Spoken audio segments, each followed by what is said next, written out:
Welcome to the Game Masters Book Club, where great fiction becomes your next great role-playing game experience. I'm your host, Eric Jackson of K-Square Productions, and today I and three talented game masters, Chris Granis, David Clarkson, and Sam Liberty, delve into Stephen King's Fairytale. We'll examine how to use the settings, scenes, and characters of the master storyteller Stephen King's meditation on the fairy tale in your next role-playing adventure. Let's start the conversation. For the listeners, we're going to discuss this lovely book by Stephen King in order to give you some gaming material out of it, because there are hundreds of thousands of books out there that don't have games written for them. And they all have really great material in them that's fantastic for game masters to use in their campaigns. And until the mind police track us down and nail us for copyright infringement for running role-playing games, we could continue to steal as much of this as we possibly can. So we're going to talk about what setting, if we decided we were going to run a game in this world of Stephen King's Fairytale, and then we'll talk about some other options around the setting, both mechanically and possibly stylistically. And then from there, we'll talk about pieces of the setting, characters, particular scenes, particular monsters or magic items or characters, whatever it is that we found that would be the most useful for our games.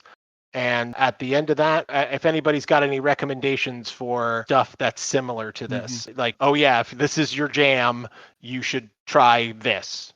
And that could either be a game system or a book. Creativity is hiding your sources. We're breaking that rule right off the bat.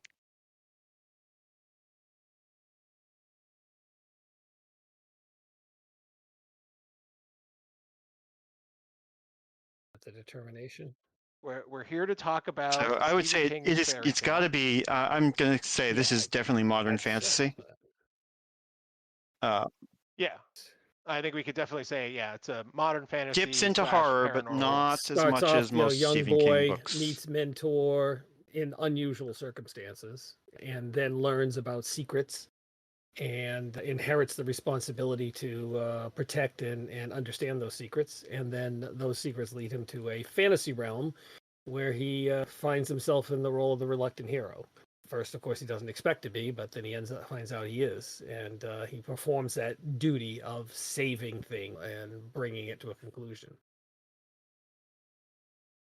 Dave missed. It's also a story about a boy and his dog. Meditation on fairy tales as a form and kind of like what makes them what they are, and there's even a like this kind of like philosophical element to it, represented by this book about like the collective unconsciousness or fairy tales or some combo of that stuff. And like he's wondering if the fairy tale world is like this metaphysical kind of Plato's cave, and like all of our imagination springs from it, stuff like that, which definitely gave me vibes of certain role-playing games that we'll talk about later. Yeah, gentlemen, you are all experienced game masters for a variety of different systems and backgrounds. So if you wanted to do this as a role-playing game, what system would you use and why? I would like to talk a little bit about what makes this book an interesting setting in the first place, and what's interesting about it. And if you wanted to make a game of it or set a game in this world, do you think you'd rather do you're a human on Earth and you've discovered this portal to a fantasy world, and that fantasy world can be whatever?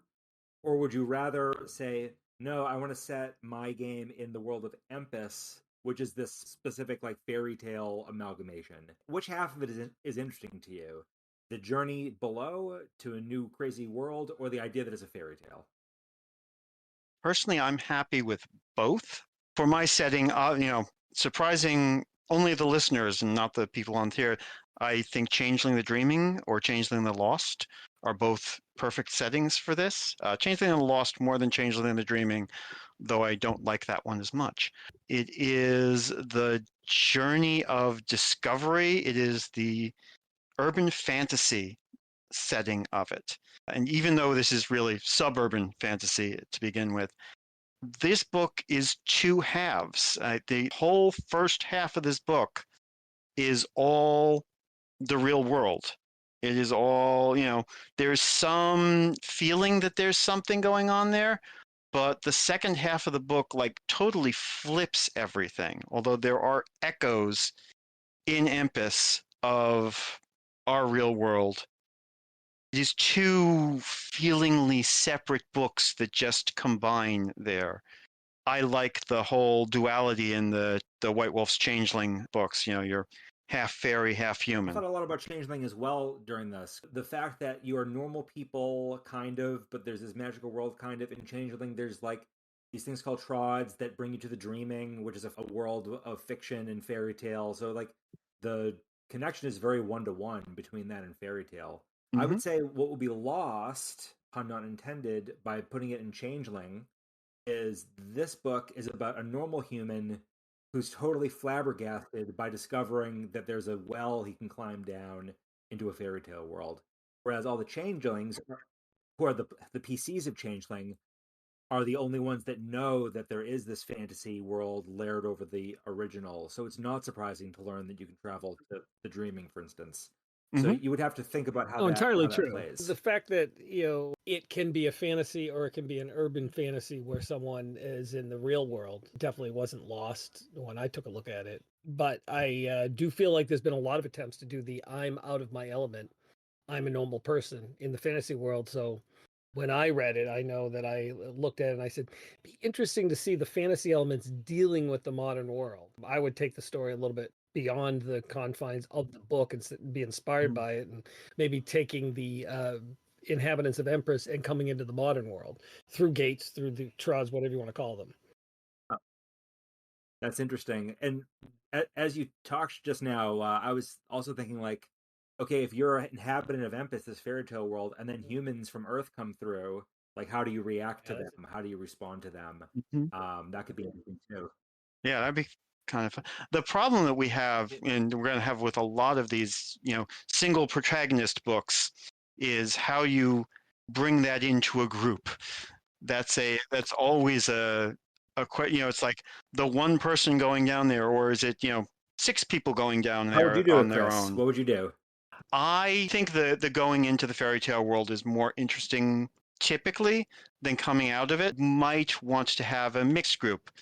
Started at the entrance to Empus, so several one or more humans discover this fairy tale world, and the fairies or the people of Empus are also players. So you have a mixed group going off to solve the problems. We did actually have that when we were moving from the arena and escaping. Yes. We had that whole group dynamic that was happening there. And obviously we had Charlie, who was our fated prince from another world, and then everyone else. But there were people who did have recurring roles and were with him the whole time through the I was going to say, is it Urban Shadows is one of the games that I think might work with that. The Powered by the Apocalypse piece. I would want to modify it a bit and make new playbooks for it, but because like that's like I'm a vampire, I'm a werewolf, I'm like a paranormal investigator, like in the underworld of this, literally like the movie Underworld. I couldn't fail to recognize the fact that Changeling was a thing that would be associated with this story, and I knew Chris was going to be talking, and I knew that was going to be the first thing he would be thinking of. But I also did think of Powered by the Apocalypse. I started looking at mostly when they're in Empus, and particularly in the arena, and thinking, wouldn't this be cool if we kind of did a party-like game and we used the lens of Powered by the Apocalypse to kind of translate the ideas of the book. I even wrote down, if I was going to do attributes, I was thinking of action, hope, wonder, and influence kind of came through when I started reading it and thinking, wouldn't that be cool if you could play a bunch of inhabitants of Empus, and maybe one of the character playbooks could be person from the other world or whatever you might want to call it. And then everybody else could be this sort of fairy tale character, that sort of fairy tale character, and then going on adventures or even maybe going to the modern world to try to restore Empus. Could be cool, yeah. Going to jump in because I haven't said anything about it. I actually am just like Empus all the way. Totally fond of running.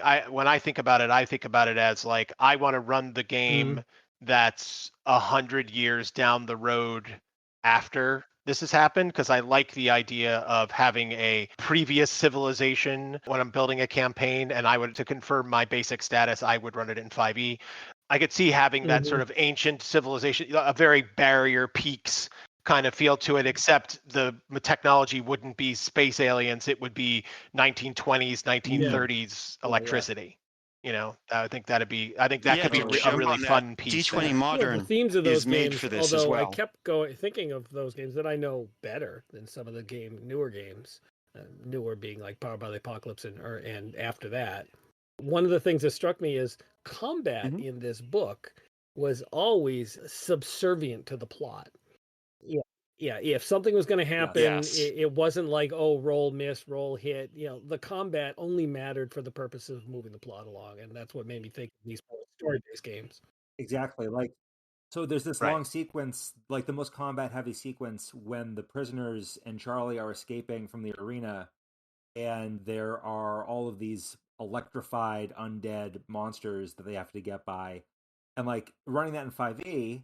No offense to basic Eric over here, rolling to hit and then seeing if you do damage, and then seeing if he hits you, and then rolling to hit and seeing if you like it just wouldn't fit the mood of that whatsoever. Like all of the moves that the characters make are all about like changing the stakes and like what do you lose and what goes wrong as you go through this sequence. Right. I was gonna say even the arena combat is all, you know, it's hyped up in there, and you hear the aftermath of the This arena also be done in combat, not the Cortex, combat itself.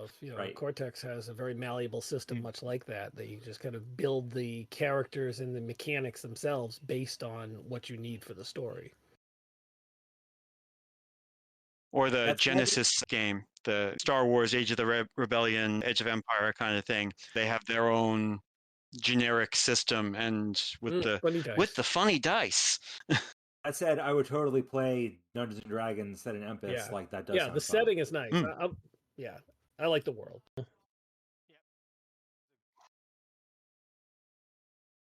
Just thinking about like how the stakes keep changing and things are moving along and there are consequences. I was thinking Blades in the Dark, which might also be good for those sort of combat sections.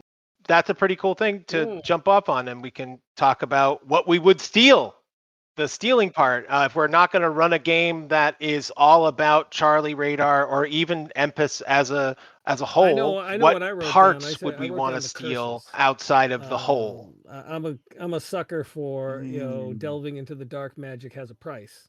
You know, when I liked his invention of the curses that were bestowed upon the royal family.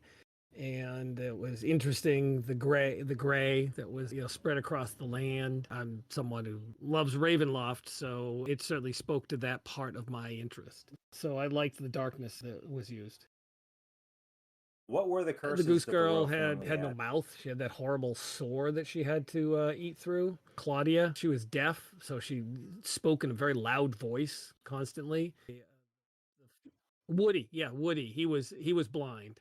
So they were physical curses bestowed upon them because they couldn't be transformed by the gray, but they still took away whatever it was that was important to them or that was a real big factor to them. The Goose Girl was a princess, and she certainly had a good, strong voice. Yeah.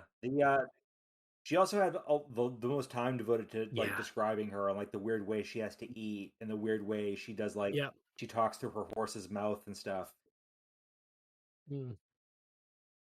Yeah, that was definitely the part that when that happened between that and the gray, I was like, "Yep, we are in a Stephen King world." The electric skeleton monsters, the night soldiers. I thought they would be they make a cool antagonist with a very cool weakness.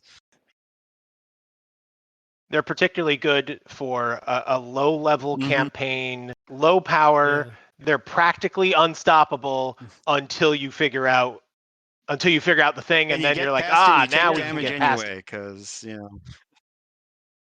Yeah, because as Dave pointed out, there's always a price, right? You can get past it, but there's always a price. Very easy to mechanize. Like, I know exactly how I would do this in D&D. I know exactly how I would do it in PBTA. I know like all of this. Like, it's so clear, right?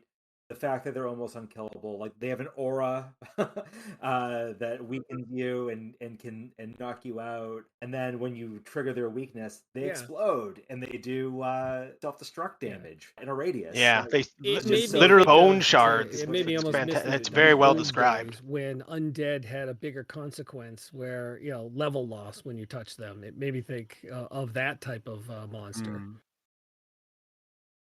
There's also I like the dynamic between the princess in distress and her brother, who is the big bad. I like that whole abdication of responsibility, that it can't be him, and I'm not going to go and solve this the way only I can solve this, because if I find out that it's him, it's going to destroy my world.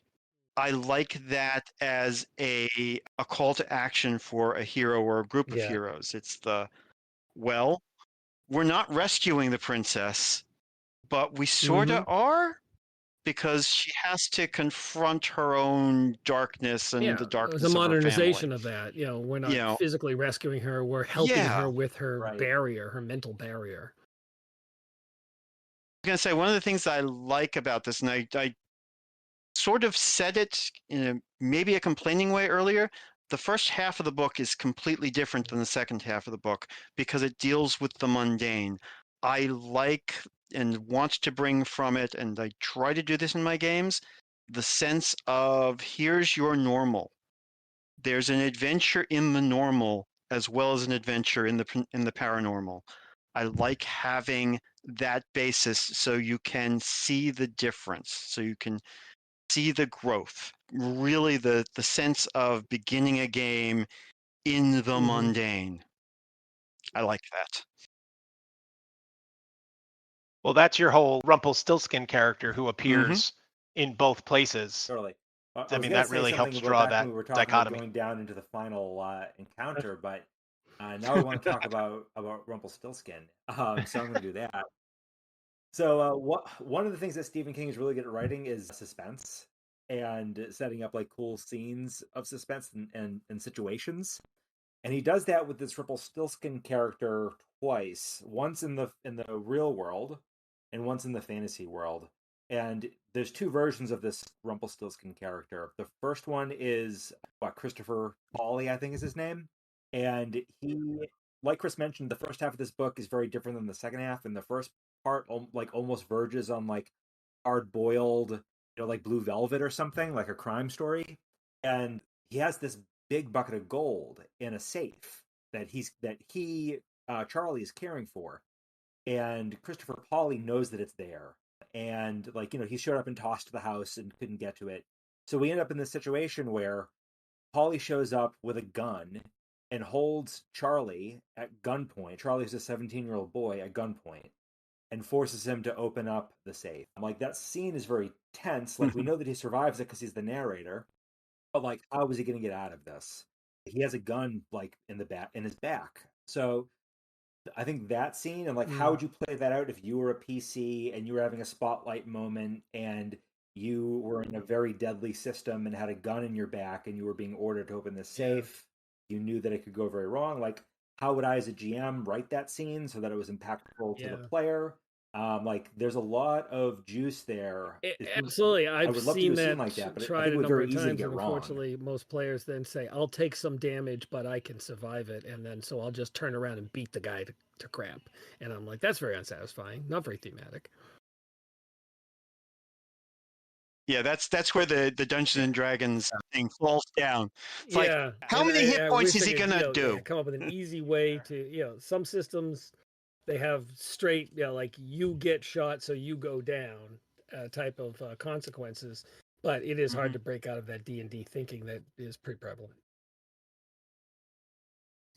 Yeah, the PBTA model, I think, works best for that kind of thing, in my experience, because you could succeed, but most likely you're going to succeed with a consequence. You're going, or fail badly. I don't know if you want to do PBTA exactly, or some version of it, or some version of that mechanic, but yeah. So the other scene that I want to talk about with Rumpelstiltskin is in the fantasy world, and Rumpelstiltskin, and this is this dwarf, but he's like this, just this like real screaming asshole, and he gets put in his place by the protagonist.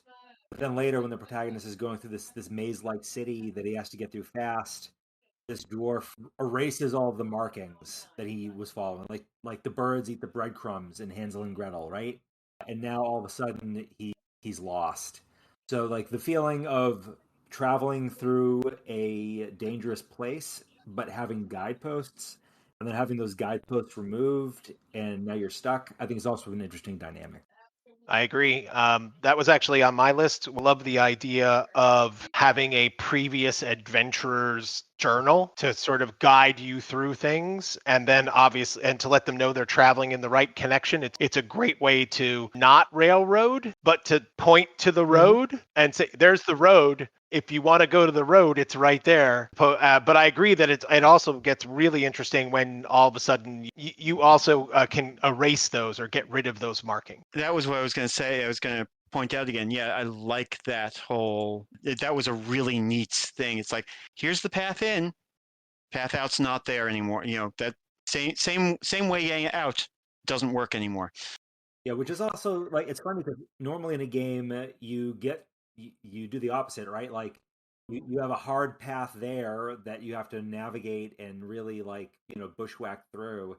But then once because you've cleared the dungeon, the story's over, you hand wave the way back. Exactly. So I have a question for you guys, because this is one that escaped me. I kept trying to think about it, but what I really liked, he took a long time to talk about both the mermaid and the snob, the really cool giant red grasshopper, that they only can speak to you if you can really listen to the story. And it's like the most writer thing I've ever heard. If you would just listen to the story. Yeah, no, maybe that could be an attribute, kind of like tuning into the magic type of attribute. And the stronger it is, the more, you can get out of it, or more communication you can have, something like that. You know what it reminds me of, Chris? It reminds me of the playbook you wrote for the Slua and the Changeling PBDA hack you wrote. That's one of them. And, the other thing I was going to say, one of the arts that I have in Changeling is the art of song. One of the levels of that is you can hear the background music playing during your scene. So you can say, oh, wow, there's that dun, dun, dun, dun. I'm in trouble. I'm going to go the other way. Yeah. I can hear the bad guy coming. I can hear the bad guy coming. Here comes Vader's theme. Yeah. Or wait a second, everything's silent now. Oh. Yeah. Where did all the birds go? Yeah. Exactly. But you can hear. That'd be great in a slasher movie. Yeah. The Slua is nice though, because one of the moves is just that you can see and talk to ghosts. So like if ever there's ghosts around, like you'll be able to see them and talk to them. And it like creates this extra layer of depth for you. And it's cool. I hate that mechanic. One of those spooky talking to folks ghosts who just loves it. Always is trouble. The cool thing with the Slua mechanic is they have to talk in whispers, and so no one else can hear them most of the time. So, but they can talk to the ghosts and find out what's going on. And if you're a good Slua, you'll say, "Oh yeah, there is a ghost there," regardless of whether there is one or not. Sure. Yeah. Yeah, I can see like a similar move on a playbook in a Empis style PBTA where if there's a magical insect or being around that, like you're attuned to that and you can hear and talk to them. I think that would be a cool and appealing playbook move. So what would you, if you had to pick another fantasy either setting in a game that was close to this, or if you had to pick a book that you could also, that you might also want to recommend, what would you pick? I don't have a book, but I definitely thought of an alternate way to tell the story. Okay. That out. And, well, go ahead. Okay. Well, this is going, and Chris will chuckle because this is going back to my days as a White Wolf. But yes, I wrote down Worm the Legacy. Mr. Bovich and Charlie, I start imagining them as dragons, a young dragon, new hatchling or whatever, just coming in. And of course, we're talking urban fantasy. So they're hidden dragons. They have powers to look human, that type of stuff. And Mr. Bowditch being an ancient dragon. The bucket of gold certainly spoke to that theory. So what about a setting where you are characters that are serving these draconic forces, and you're caught up in their machinations, you're caught up in their attempts to take advantage of the fantasy world and the resources they have there and influence the modern regular world. You're not dragons, you're people that serve dragons. You have some magic powers, you have some connection, and I can think of all these different types, just like in White Wolf, you have all these templates that you apply to your particular draconic servant race. But that's what came through when I was thinking of it. I was thinking that would be a cool way to tell the story, different. So would there be counter dragons in the fairy tale world, or are the dragons only over here? Yes. No, actually, I hadn't thought that far, but you got a good point there. There would have to be dragons would have originated from Empus, and maybe dragons are in their natural form there in Empus, and they are in their human form in the regular world, and they know the passageways, and they have their own purposes, and they're trying. It would be a game that would take place in dual worlds. There would be time, much like a changeling game where you'd have to go into Empus to do some things and then come back to the modern world. But you'd have to have a reason to always care more about the modern world to kind of tell the story that way. Sign me up. I mean, just to tie it to another book, obviously, well, Stephen King name drops his own books throughout this book, just crazily, just to put Stephen King's the Talisman, the one that he wrote with Peter Straub, that also fits into this genre, fits into this this theme perfectly. And isn't the Gunslinger very much the same? Gunslinger is also very much the same, although the Gunslinger does it in the reverse. The reverse is before, it's the Gunslinger is from the fantasy world and comes into ours. Another Stephen King book that I read recently is called Eyes of the Dragon, and that one is a straight fairy tale. There's no magical border between worlds. It's told just in the fantasy world, and the tone of it is also really nice because it's like a storyteller tone. Like the storyteller is almost a character who speaks to you in first and second person. Like this is a story he heard from his grandmother or something, but it's also a true story. Or like maybe you are a person in that world, like hearing something that happened 100 years ago or whatever. It's a very nice book and like a very mature fairy tale. He like turns phrases like, "Oh, and I'm very sorry I have to tell you that like XYZ," or like, "You probably already know that XYZ." It's a very like spoken like oral tradition kind of storytelling. My first thought is to call on the absolute classic of the portal fantasy genre, The Narnia Chronicles by C.S. Lewis. The first book of the series is The Lion, the Witch, and the Wardrobe. And then the other one that I really like just as a great portal fantasy is In Other Lands. And now I'm going to forget the author's name, even though I just looked it up. Or you could go completely anime and go for any of those isekai shows.